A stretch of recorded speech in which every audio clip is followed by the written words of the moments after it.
kind of hard to tell maybe from the live stream, but the car is driving very smoothly. I think I'll will rely on others to take this video, edit out the boring bits, and speed it up. Yep, I just slow down for a speed bump, which is cool. And just slow down for another speed bump. Yeah, so here we're at a roundabout.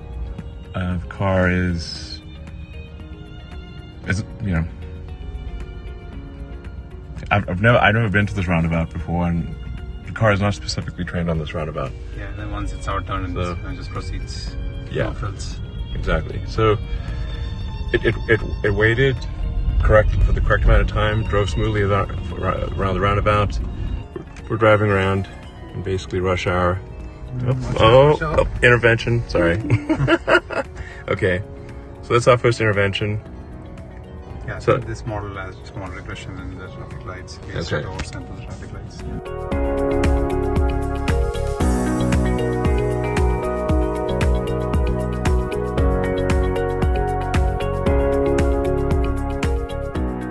Entirely AI and cameras, just like our brain works, which is neural nets and eyes.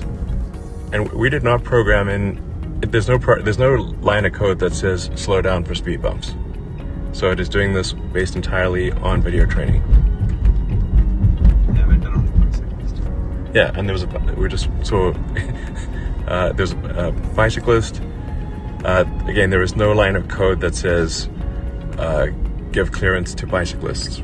It is just doing what people do.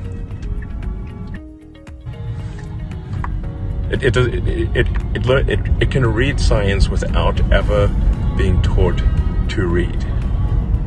Once again, there is no line of code that says stop at a sign or wait for another car. Who came first or whatever. Or who came? There's not like wait X number of seconds. Nothing like that. Nothing. This is old nets, baby. It's literally just been given a lot of video. So.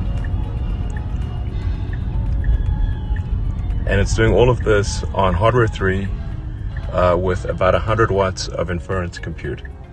So it's not like, obviously, it's not some like massive data center. And if we were offline, there would be no difference. This is locally, all the inference that's happening is local. It does not need an internet connection. And obviously that's necessary because if you lost your cellular internet connection, the car needs to drive safely.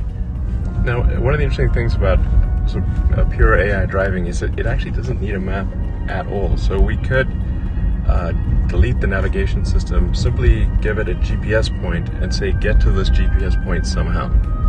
Alright, so that was the FSD12 beta drive. Super smooth. One intervention which we'll fix with a bit more training data. Otherwise, really I would say, like, if this was a Uber driver, pretty much apart from that one intervention, 5 stars.